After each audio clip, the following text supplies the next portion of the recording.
Teman-teman, Assalamualaikum warahmatullahi wabarakatuh. Saya Adnan Raharja. Pagi ini akan bersama Anda mengajak untuk berbincang bersama dengan tamu saya dari Balai Harta Peninggalan Surabaya atau BHP Surabaya. Kita akan membahas tentang mengenal lebih dekat BHP Surabaya, apa sebenarnya bidang tugasnya dan bagaimana fungsi-fungsi yang dilayani untuk masyarakat. Anda bisa berinteraksi seperti biasanya, telepon atau WhatsApp 0811 345 4000, 0811 345 4000. Tentu bersama dengan narasumber Pak Hendra Andi Satya Gurning, Kepala Balai Harta Peninggalan Surabaya. Silakan untuk Anda yang berinteraksi, langsung manfaatkan telepon atau WhatsApp Gatekeeper Radio Andika. Teman-teman, saat ini di studio saya sudah bersama dengan Pak Hendra Andi Satya Gurning. Beliau adalah Kepala Balai Harta Peninggalan Surabaya. Pak Hendra, selamat siang. Selamat siang Mas Adnan. Apa kabar? Baik, dan selamat siang juga untuk pemirsa Andra Radio Andika di seluruhnya. Iya, kita hari ini pertama kali Pak Hendra ke Kediri. Pertama sekali, Mas. Beliau jauh-jauh dari Surabaya, teman-teman. Yeah. Kita akan bahas tentang apa itu sebenarnya BHP atau Balai Harta Peninggalan. Bisa dijelaskan untuk memperkenalkan diri tentang ini BHP Surabaya ini, Pak. Sebenarnya harta peninggalan itu kategorinya seperti apa dan masyarakat paling tidak bisa mempunyai gambaran sebenarnya apa bidang tugas dari BHP sendiri. Iya, Mas. Terima kasih.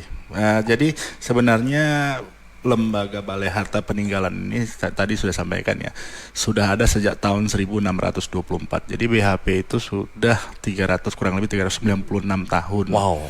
Ya, lebih tua daripada Kementerian Hukum dan HAM sendiri. Iya.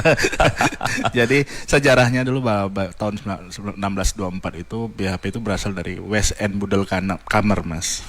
Jadi West End Budelkamer itu adalah lembaga yang dibentuk dulu memang sejak zaman VOC maupun Hindia Belanda, itu memang bertugas dalam menjaga harta kekayaan atau hak keperdataan milik masyarakat.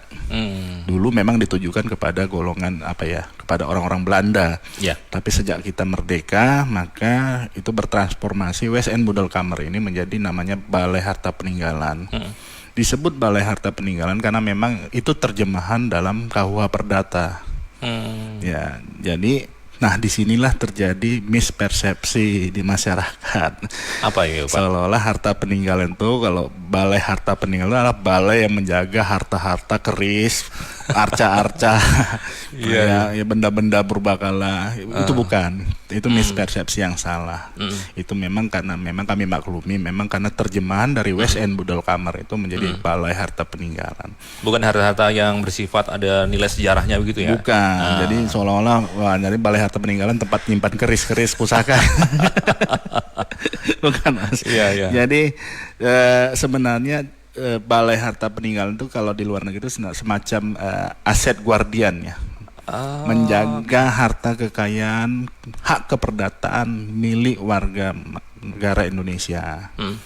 Jadi Balai Harta Peninggalan itu tadi kita punya 8 tugas pokok dan fungsi.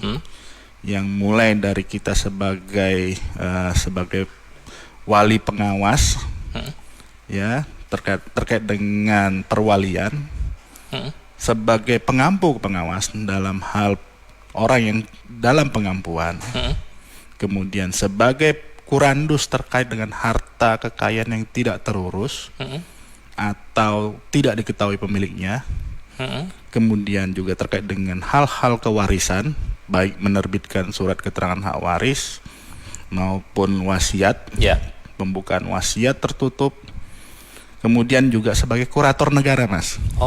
Jadi kan ada kurator swasta, kurator negaranya itu adalah Balai Harta Peninggalan. Oke.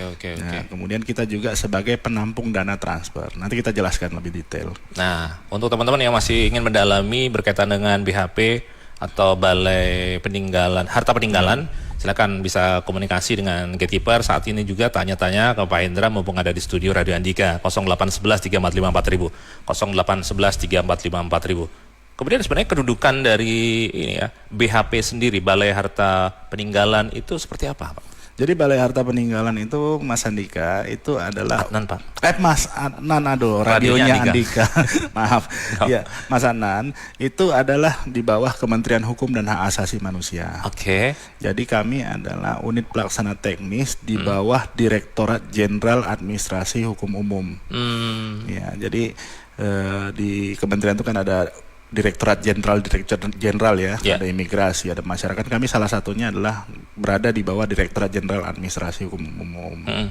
Nah, ini cuman ada di 5 provinsi. Kantor BHP itu ada cuman di 5 provinsi untuk seluruh Indonesia.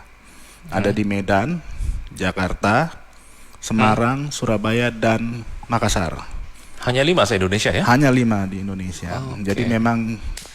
Jadi BHP ini memang jangkauan wilayah kerja. Masing-masing BHP itu punya wilayah kerja. Jadi wilayah kerja untuk BHP Surabaya adalah Provinsi Jawa Timur, Kalimantan Selatan, Kalimantan Tengah, Kalimantan Timur, dan Kalimantan Utara. Jadi Kalimantan Tengah, sorry. Nah, jadi hanya minus Kalimantan Barat. Kalau Kalimantan Barat itu ada wilayah kerja BHP Jakarta. Oke. Ya, jadi dalam wilayah kerja inilah BHP bekerja dalam melaksanakan tusinya. Memang BHP itu adalah mungkin balai atau lembaga yang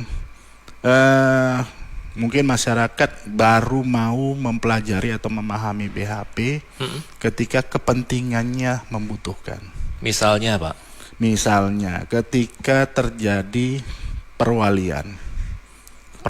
Ya, anak di bawah umur, orang tuanya meninggal atau salah satu orang tua meninggal, Ya.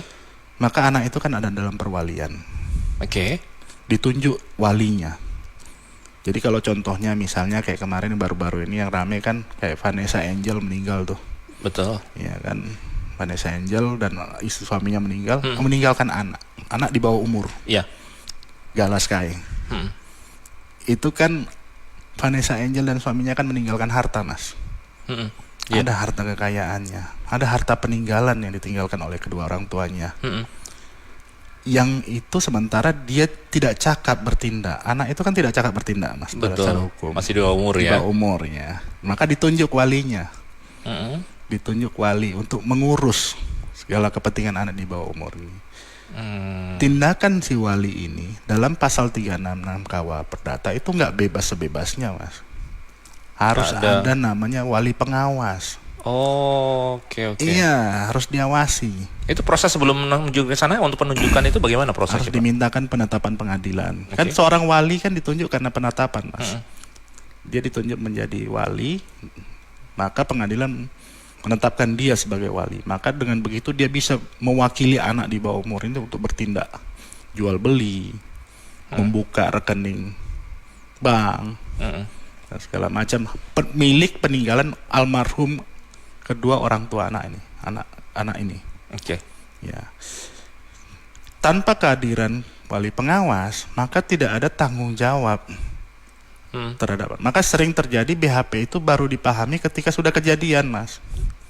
Sudah hartanya dihambur-hamburkan, difoya-foyakan oleh wali.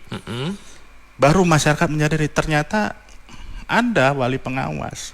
Sebenarnya tidak boleh mereka itu melakukan tindakan sewenang-wenang terhadap harta peninggalan orang tua si anak ini.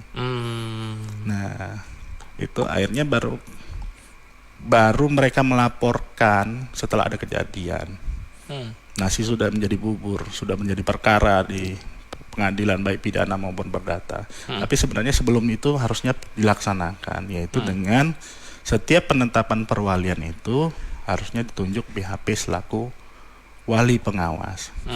Sehingga misalnya gini, Mas, ada harta yang milik almarhum orang tua anak di bawah umur ini mau dijual ya. Iya. Ya.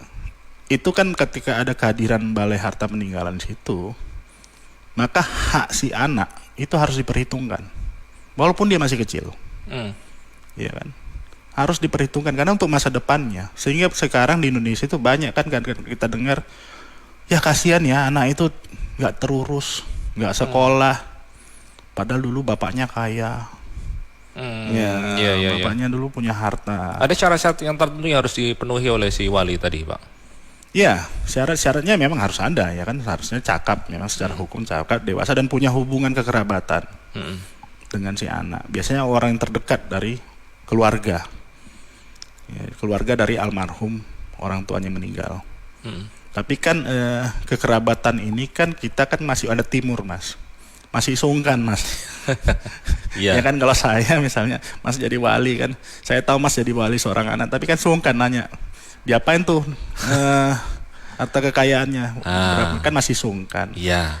Karena kita masih ada ketimuran tuh takut tersinggung gitu loh. Betul. Tapi kalau ada lembaga yang itu tentulah itu bisa mengawasi. Kenapa si wali itu akan jadi ada pertanggungjawabannya. Itu satu. Jadi dia bertindak ada pengawasan. Kemudian ketika si anak ini nanti dewasa, kan si anak ini kan nanti dewasa, lepas perwaliannya. Dia bawa perwalian, dia cakap bertindak, umur katakanlah dia udah umur sekitar 21 tahun dewasa. Tentu dia bisa menanya, ketika saya kecil almarhum orang tua saya ninggalin apa saja. Nah, kan itu kan kalau dia nanya ke wali kan sungkan. betul. Ya kan, yang membesarkan dia loh. Dia boleh nanya ke kalau ada Balai Harta Peninggalan selaku wali pengawas, maka dia bisa nanya ke BHP. Oke. Sepanjang hidup saya itu, wali saya itu memanfaatkan harta peninggalan orang tua saya apa? Itu salah satu dalam tugas wali pengawas. Pengampu pengawas kurang lebih sama mas, sebagai dalam pengampuan. Kalau pengampuan dengan perwalian itu bedanya, kalau perwalian itu anak di bawah umur, kalau pengampuan itu orang dewasa tapi tidak cakap. Tidak cakap bertindak ya bisa kalau bahasa sederhananya difabel mental kalau sekarang. Iya. Ya karena gangguan jiwa, boros dan sebagainya, itu bahasa hukum. Tapi kalau bahasa sekarang namanya difabel mental mas. Ya itu bedanya di situ saja. Iya. Pak, kemudian kesadaran masyarakat sejauh ini sebenarnya tentang keberadaan fungsi BHP sendiri seperti apa? Ya, alhamdulillah sekarang kesadaran masyarakat sudah meningkat terkait dengan kedudukan BHP sebagai menggantikan kedudukan orang yang memiliki harta yang ditinggalkan karena secara hukum, akibat secara hukumnya itu karena tidak cakap tadi atau karena di bawah umur, itu akibat hukum, atau karena putusan pengadilan dalam hal kepailitan. Kepailitan kan tugas Balai Harta Peninggalan adalah selaku yang mewakili orang yang nyatakan palit untuk membereskan hutang-hutang, memenuhi tanggung jawab dengan penyelesaian hutang. Kemudian bisa juga kita sebagai kurandos terhadap pemilik harta yang karena hukum dinyatakan oleh pengadilan sebagai milik orang yang tidak hadir atau afwezig. Afwezig atau tidak terurus, on behalf. Nah ini bahasa Belanda, ini jelimet saya jelaskannya dalam bahasa Indonesia aja ya, biar masyarakat paham. Jadi tidak terurus dan tidak diketahui pemiliknya. Jadi gini, jadi misalnya ada rumah, properti lah atau tanah dan bangunan di Kediri ini yang terdaftar milik orang atau mungkin peninggalan Belanda, atau milik orang orang Indonesia, tapi tidak diketahui keberadaannya mas, hilang. Ahli warisnya nggak diketahui. Ya, bangunannya ada. Bangunannya ada. Biasanya itu terjadi pada bangunan-bangunan dengan ex-perponding mas, perponding zaman Belanda. Si pemilik atau bukan pemilik ya, yang mendiami tanah tersebut atau bangunan tersebut itu pengen meningkatkan status, ya kan? Tentulah ya kan, masa ya dia pengen jadi SHM, sertifikat milik, atau meningkatkan statusnya hukumnya lah, karena selama ini tanah tersebut ya diketahui perponding, dan perponding itu kan luasan mas, ya zaman duluan diberikan dulu zaman kolonial gitu. Nah itu kan masyarakat kan ini gimana caranya, saya mau beli misalnya, saya mau beli tanah ini tapi nggak tahu ke siapa gitu loh. Tanah ini terdaftar atas nama si X. Ya, tapi orang tersebut dicari nggak diketahui keberadaan di mana. Pengurusannya bisa langsung ke BHP, bukan ke agraria ya pak ya? Nah di sini BHP itu sebagai pengampu orang yang tidak ada. Jadi masyarakat bisa minta ke pengadilan dulu, terlebih dahulu ke pengadilan dulu, Mas. Pengadilan negeri setempat menyatakan bahwa si X pemilik tanah ini dinyatakan tidak hadir atau afwezig. Nah, dinyatakan afwezig dulu, baru nanti menunjuk Balai Harta Peninggalan sebagai pengurus atau pengampu dari X orang Belanda ini yang tidak hadir, yang dinyatakan tidak hadir ini. Katakanlah namanya Wilhelmina gitu. Tanah ini milik Wilhelmina, tapi Wilhelmina dan ahli warisnya kita nggak tahu di mana. Masyarakat pengen beli, tapi ya orangnya nggak ditemukan gitu. Nah itu bisa menyatakan Wilhelmina ini dinyatakan afwezig terlebih dahulu ke pengadilan dan menunjuk Balai Harta Peninggalan sebagai pengampu. Nanti setelah itu prosesnya baru masyarakat bisa membeli tanah tersebut kepada Balai Harta Peninggalan sebagai pengampu dari orang yang tidak hadir tadi. Statusnya bisa meningkat sebagai SHM ya nanti? Iya, terjadi jual beli. Dan biasanya, bukan biasanya Mas, memang ada dikenal namanya prinsip prioritas. Karena masyarakat itu yang mengusahakan bertahun-tahun tanah tersebut. Dia mendiami, menanam, dia mengusahakan dan menguasai. Secara de facto, masyarakat itu yang menguasai tanah lahan tersebut atau bangunan tersebut. Baik. Nah, dia bisa membeli dengan hak prioritas. Jadi harganya itu bisa 50% ya. 50% dari taksiran oleh taksiran independen. Gitu Dari ya. appraisal independen, Mas. 50% dan itu nanti dapat diberikan kepada masyarakat tersebut. Nah, uang pembelian itu dititipkan di Balai Harta Peninggalan. Dengan daluarsa 30 tahun. 30 tahun. 30 tahun. Jadi kalau misalnya nanti tiba-tiba di kemudian hari ada ahli warisnya muncul. Ahli waris orang yang tidak dinyatakan tidak hadir ini. Ya. Maka yang diberikan adalah uang pembelian tersebut. Jadi kayak konsinyasi, Mas. Oke. Nah, seperti konsinyasi di pengadilan, tapi ini akan diberikan. Jadi tidak membatalkan jual beli ya. Tidak ada penyesuaian nilai ya? Misal 30 tahun, sekarang kan beda Pak? Enggak, iya jadi misalnya tahun ke-20 tiba-tiba muncul. Ya itu nanti diberikan bahwa telah dijual karena dinyatakan tidak hadir. Nah proses dinyatakan tidak hadir ini kan ada prosesnya di pengadilan, Mas. Dipanggil, diumumkan. Tapi selama proses itu bisa ditempati ya? Bisa, dan memang secara de facto yang menguasai itu yang memang diberi hak. Iya. Pak Indra, tahan sebentar. Sebenarnya sudah ada tanda dari gatekeeper dulu. Ke Ika. Geser ke Rifa. Pak Abdul Raufik di Kertosono ingin bertanya soal harta warisan. Jadi istri dari Pak Raufik ini merupakan anak ketiga dari 4 bersaudara. Kebetulan ayah dari istrinya ini sudah meninggal sejak 2017 lalu. Nah, kebetulan ayahnya ini meninggalkan harta waris berupa tanah dan bangunan yang saat ini ditempati oleh Pak Abdul Raufik. Tanah tersebut atas nama ayah dari istrinya, tidak ada nama orang lain. Sekarang timbul permasalahan adik dari kakaknya itu, adik dari kakak dari ayahnya mengaku-ngaku bahwa tanah dan bangunan tersebut ada ikut campur tangan waktu pembeliannya. Nah ini kira-kira langkahnya yang harus ditempuh ini gimana? Teman-teman, kita masih bersama dengan Balai Harta Peninggalan Surabaya atau BHP Surabaya. Kita masih membahas tentang bagaimana sebenarnya tugas dan fungsi BHP ini. Kemudian apa yang harus dilakukan untuk mengurus harta peninggalan.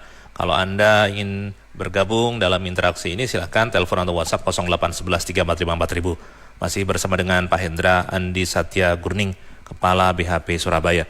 Pak Hendra, monggo ditanggapi yang tadi masuk pertanyaan dari Pak Abdul Raufik di Kertosono Nganjuk. Ya, terima kasih Mas Anan untuk Pak Raufik ya dari Kertosono Nganjuk. Ini terkait dengan kewarisan, Mas. Jadi sebenarnya kalau dilihat dari apa yang disampaikan oleh informasi yang disampaikan Pak Raufik bahwa ayah mertuanya ya, yang ini kan ayah dari istri ya, kalau nggak salah ya, ayah mertua itu sudah meninggal dan meninggalkan tanah dan bangunan. Kemudian ada klaim atau mungkin ada pernyataan dari salah satu keluarga. Ya, dari kakak atau ayah adik dari ayah yang meninggal ya, yang meninggal bahwa ada ikut campur dalam pengadaan atau pembelian tanah atau bangunan tersebut ya. Ya mungkin kita lihat terhadap status tanahnya dulu.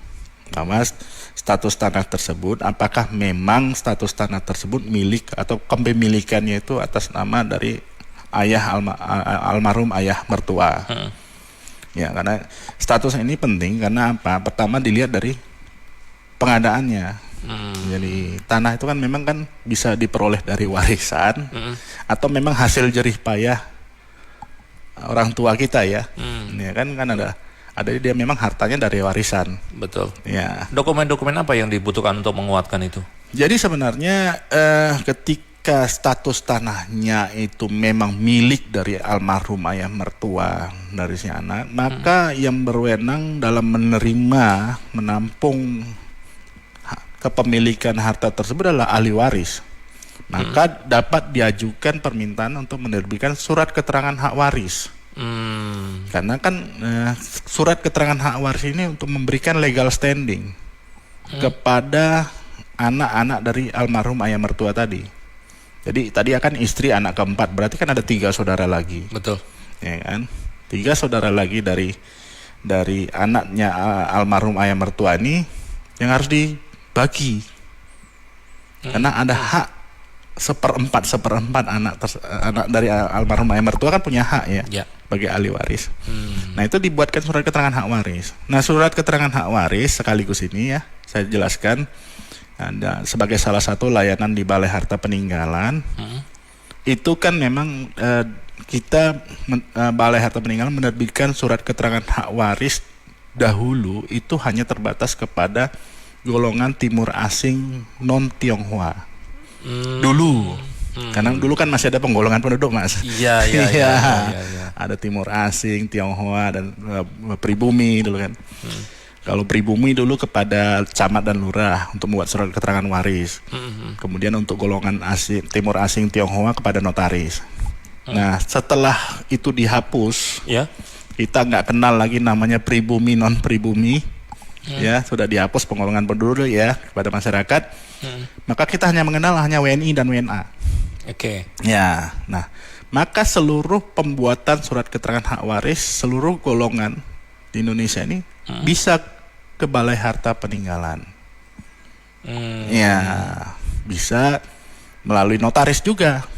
Jadi sesuai dengan PP pendaftaran Permen Agraria, kalau ini menyangkut tanah ya, tanahnya itu Waris tadi? Ya, waris tadi. Kalau Permen Agraria yang baru nomor 16 tahun 2021 itu dapat dibuatkan surat keterangan waris sebagai syarat untuk dilakukannya pemecahan atau peralihan status kepemilikan.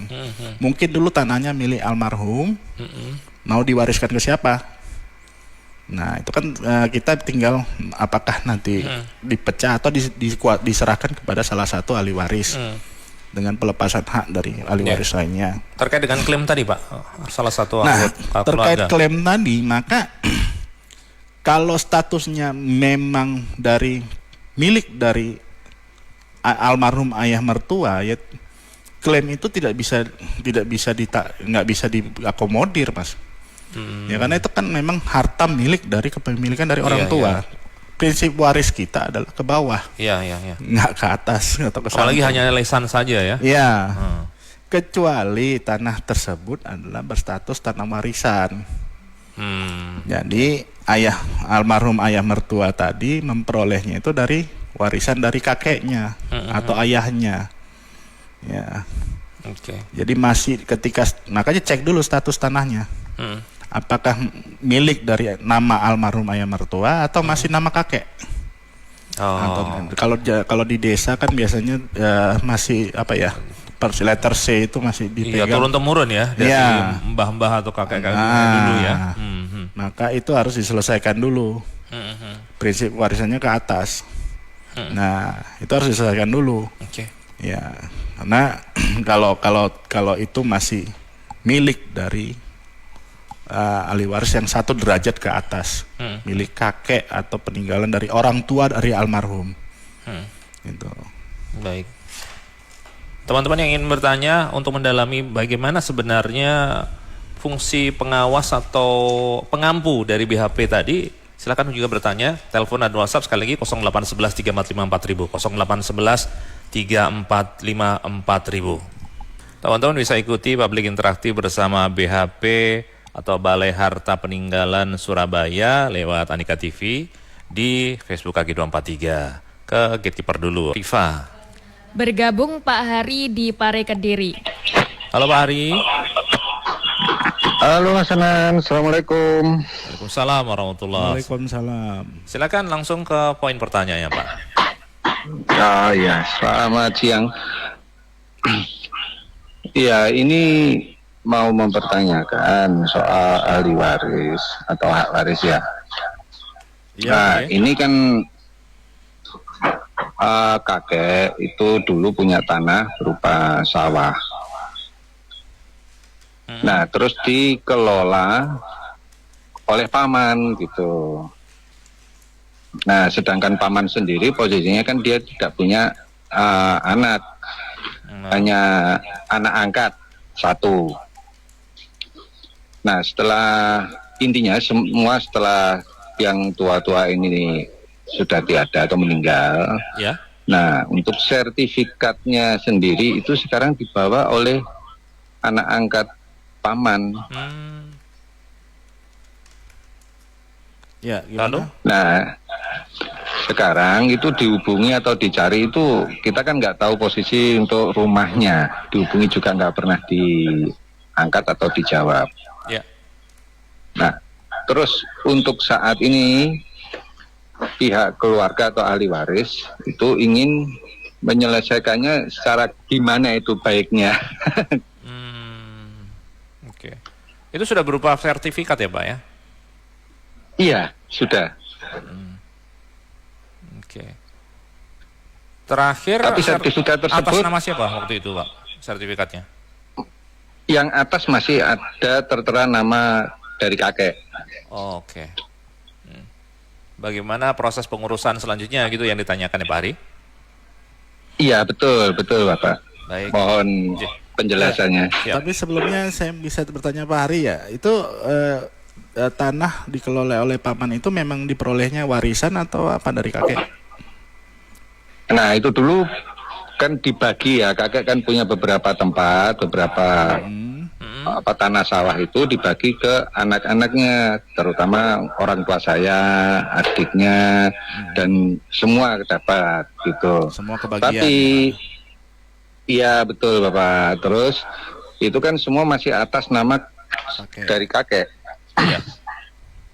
Nah, itu untuk adiknya Bapak sendiri itu yang punya keturunan itu cuman 2. Yang ragil, yang terakhir itu yang saya tanyakan ini itu tidak punya anak. Nah, adanya cuman anak angkat. Ya. Ya. Sudah dipecah begitu artinya waktu itu ya Pak? Sudah, lokasinya kan nggak satu lokasi itu untuk anak-anaknya itu. Jadi untuk bapak paman itu lain tempat, Baik. lain desa. Ye. Siap Pak Hari. Terima kasih, nanti bisa ditanggapi oleh Pak Hendra. Ya, terima kasih Mas Hari. Terima kasih Pak Hari yang ada di Pare Kediri. Pak Hendra, sebelum ditanggapi sebentar kita simak tanda waktu duhur dulu untuk wilayah Kediri.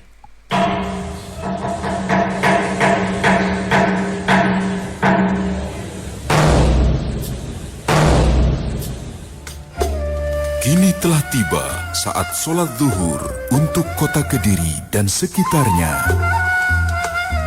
Dipersembahkan oleh Lembaga Amil Zakat Nasional Baitul Mal Hidayatullah BMH, mitra Anda dalam menyalurkan zakat, infak, dan sedekah. Hubungi kantor BMH, Jalan Erlangga nomor 9 Kota Kediri, WA 081 652 8901. Ya, silakan Pak Hendra. Ya, ditanggapi. terima kasih Mas Anan. Ya, Pak Hari ya di Pare Kediri. Terkait dengan pertama kita lihat kepada prinsip pewarisan dulu ya Mas ya, bahwa perolehan tanah tersebut dari kakek kepada paman dan paman kepada anak angkat itu mengandung prinsip pewarisan. Tergantung sekarang hukum warisnya, Mas. Nah, Ya, hukum waris yang dipakai apa? Kalau dalam hukum waris perdata itu memang anak angkat itu bisa memperoleh hak waris. Tapi kalau dalam hukum Islam, ya itu sepertiga. Hanya sepertiga dari hak anak angkat untuk memperoleh waris dari tanah milik orang tuanya, itu paman ini, pamannya Pak Hari ini ya. Indonesia belum menerapkan sistem apa ya, tunggal begitu ya? Tidak. Jadi kita hukum waris itu masih choice of law, Mas. Masih pilihan. Bisa memilih hukum adat, hukum perdata, atau hukum Islam. Nah kita kembalikan dulu kepada Pak Hari dan keluarganya. Dulu pewarisannya apa? Oke. Ya, sistem adat, hukum adat, perdata, atau dulu karena mungkin, maaf ya, mungkin Pak Hari beragama Islam, itu memakai hukum Islam, Hukum Islam. sebagai dasar pemberian waris. Nah, kalau dalam hal anak angkatnya sekarang itu dicari nggak ketemu, maka mungkin disarankan memang pertama adalah ditegaskan dulu pewarisnya dari paman ini siapa.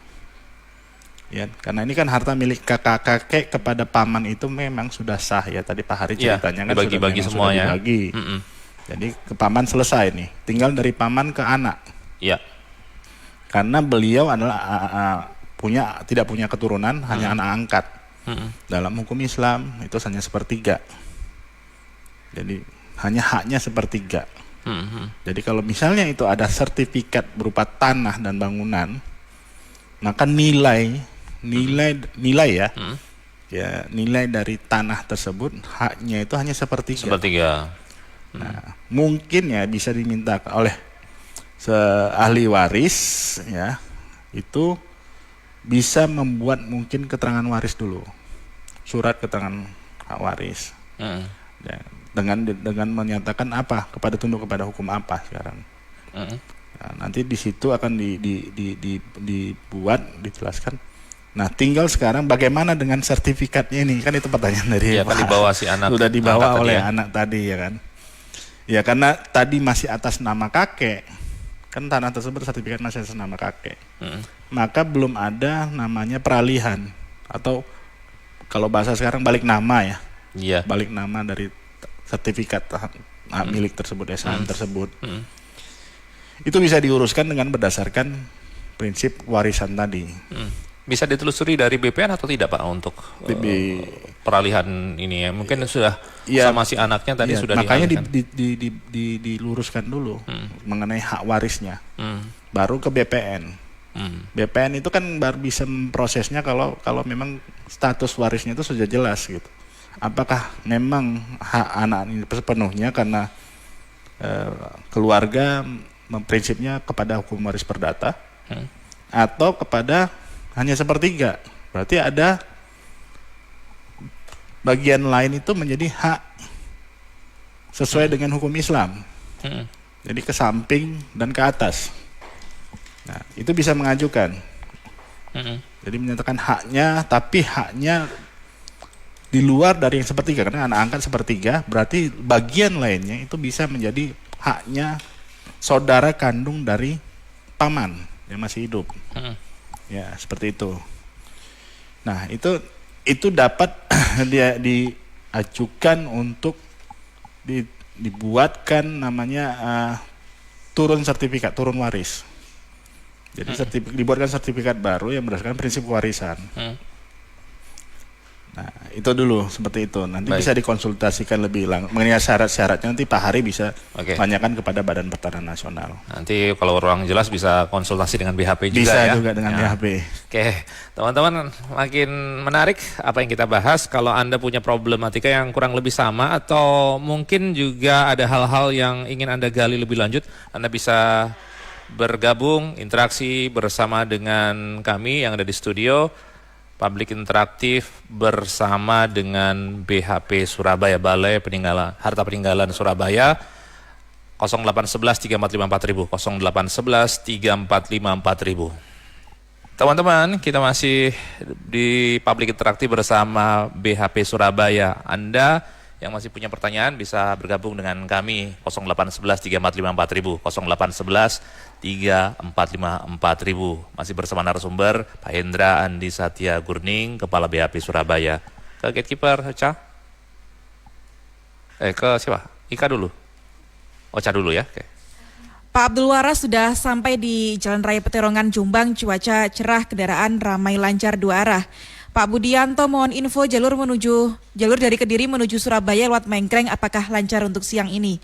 Mas Agus Saputra dari Kediri mengarah ke Tulung Agung di Simpang 4 Branggahan ramai lancar dua arah. Oke. Ika. Pak Teguh Santoso dari Tulungagung menanyakan terkait dengan hak ya istrinya itu kan 6 bersaudara. Adik istri itu punya anak angkat tapi sudah masuk dalam KK dan akte bahwa anak sah dari adiknya Pak Teguh ini. Yang ditanyakan apakah anak angkat itu bisa mendapatkan penuh warisan? Karena kan adik istrinya Pak Teguh sudah meninggal dunia dua-duanya ya. Nah, apakah dari keponakannya yang lain yang merupakan anak sah atau lurinya dari mbahnya ini bisa ikut mendapatkan hak? Oke. Kita akan bahas sesaat lagi teman-teman. Pak Hendra, monggo bisa ditanggapi tadi. Terima kasih Mas Anan ya, terkait dengan pertanyaan tadi memang simpel aja sama seperti yang tadi, bahwa terkait dengan kedudukan anak angkat itu ya tergantung tunduk kepada hukum apa, pilihan hukumnya apa dalam pewarisan. Kalau dalam hal hukum Islam jelas bahwa hak anak angkat itu adalah sepertiga.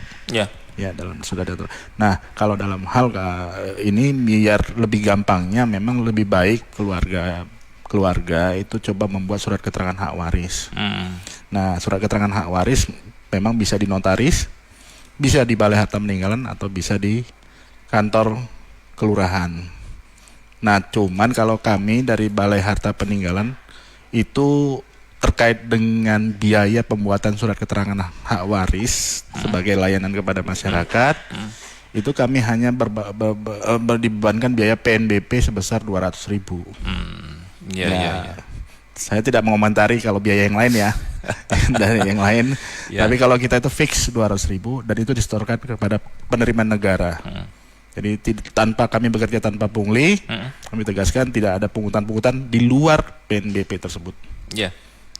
Pak, berkaitan dengan kepailitan yang tadi sempat disinggung ya sebenarnya. Belum kita bahas tadi, sebenarnya apa saja yang dilakukan BHP berkaitan dengan kepailitan ini, Pak? Ya, terkait dengan kepailitan itu sama seperti halnya dengan umumnya kepailitan yang diatur dalam Undang-Undang Kepailitan ya Mas ya. Bahwa posisi kami sama seperti kurator swasta, yaitu melakukan menginventarisir terkait dengan harta pailit, kemudian melakukan pemberesan. Dan terakhir dengan penutupan. Nah, terkait dengan sama seperti halnya dengan kurator swasta.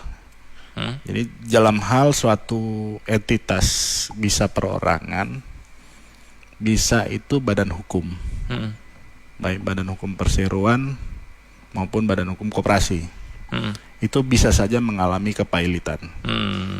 Dan ketika sesuatu entitas itu dinyatakan pailit, artinya dia tidak mampu untuk membayar utang, maka seluruh kedudukan dari debitur itu digantikan oleh kurator dalam melakukan pemberesan. Nah, sama seperti kurator swasta, kami juga melakukan langkah-langkah sebagaimana diatur dalam Undang-Undang Kepailitan. Jadi melakukan pemberesan, penghitungan dan melakukan pemberesan dan mengembalikan kepada para kreditur sejumlah hutang yang diperoleh dari penjualan harta-harta pailit dari milik debitur yang dibagikan secara proporsional. Ya, proporsional artinya persentasenya. Karena kalau hartanya mencukupi ya dibayarkan penuh. Kalau tidak mencukupi dibayarkan secara proporsional dan kedudukan dari krediturnya, apakah dia separatis ya kan atau konkuren, kreditur konkuren. Nah, itu yang sama halnya. Cuman kelebihan dari Balai Harta Peninggalan sebagai kurator negara adalah satu, biaya. Bagaimana maksudnya? Ya jelas kami lebih murah daripada kurator swasta, Mas. Oh iya gitu. Karena kami itu kan aparatur sipil negara, jadi segala kegiatan dalam pemberesan itu ya ada pakemnya, ada aturannya. Ada aturannya. Iya.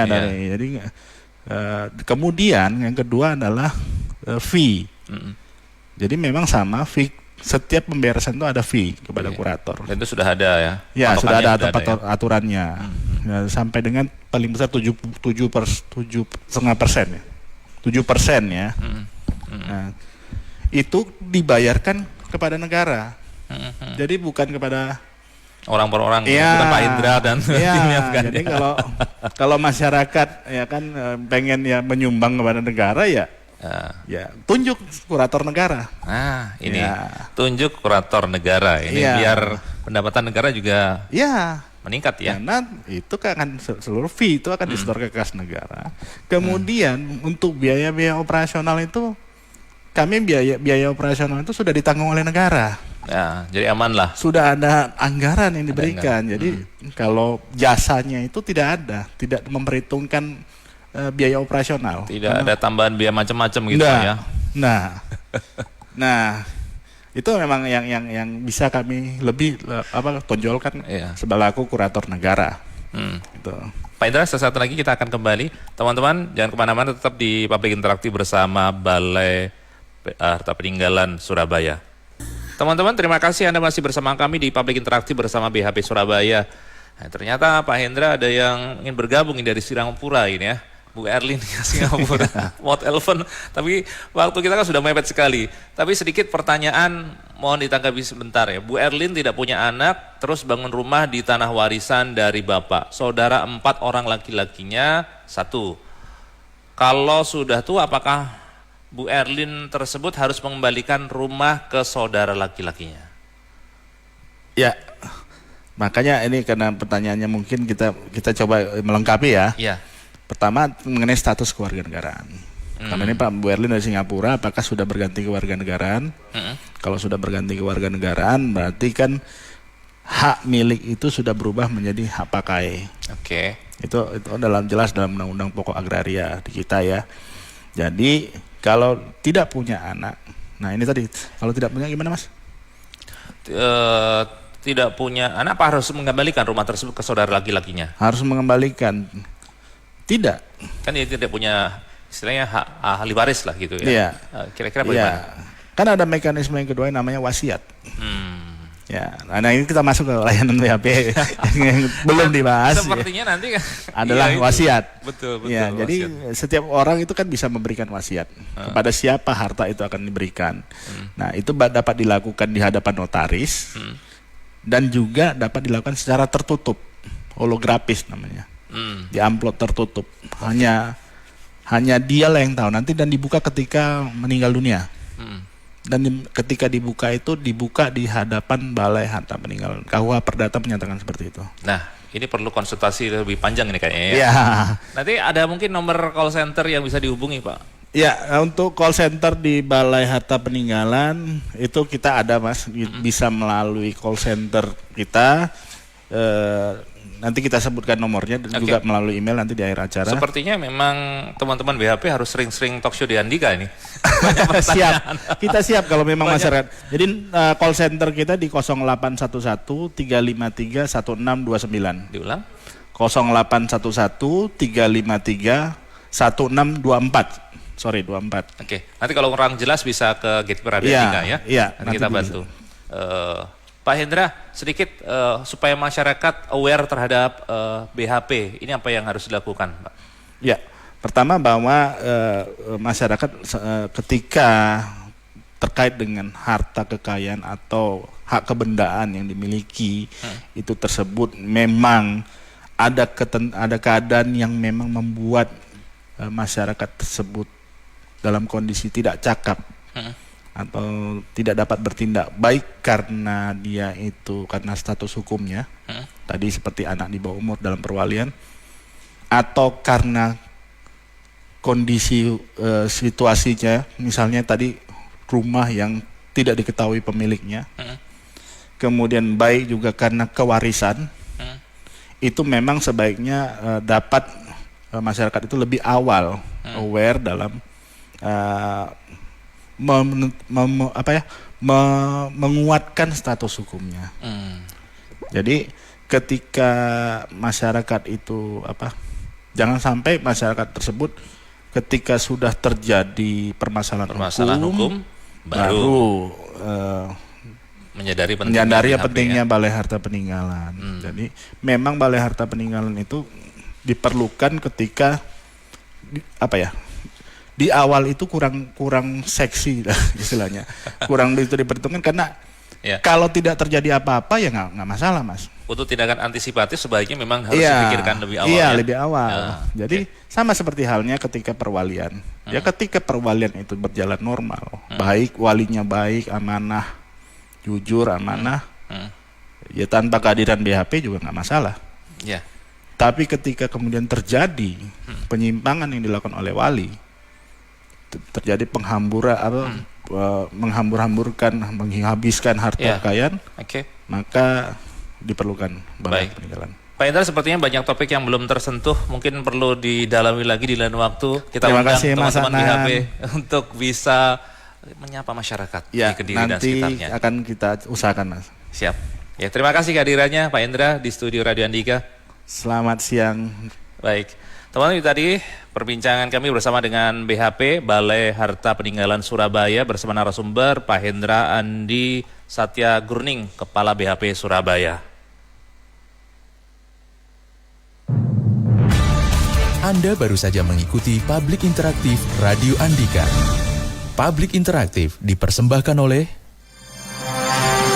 BHP Balai Harta Peninggalan terbentuk sejak 1 Oktober 1624, berwenang pembuatan surat keterangan hak waris, pendaftaran, pembukaan dan pembacaan surat waris, pengurusan dan penyelesaian harta kekayaan yang pemiliknya dinyatakan tidak hadir, serta harta peninggalan yang tidak terurus. BHP juga berwenang untuk pembuatan SKWH bagi warga negara Indonesia keturunan Timur Asing, perwalian dalam pengurusan harta benda dan kekayaan lainnya yang dimiliki anak di bawah umur.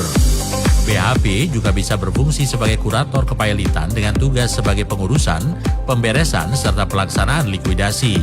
Melakukan penerimaan dan pengelolaan dana BPJS Tenaga Kerja, dana jaminan hari tua, dana pensiun, serta penata usahaan uang pihak ketiga. Untuk informasi, hubungi WhatsApp 0811 353 1624, Instagram, Facebook, dan Twitter @BHP Surabaya.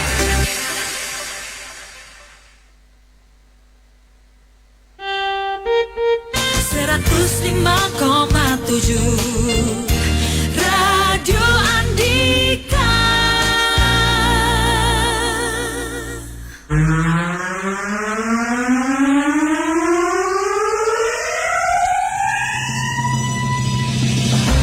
Waktu menunjukkan pukul 12 siang. Yuk kuliah di kampus terakreditasi unggul Universitas Dianuswantoro, Udinus, Kediri.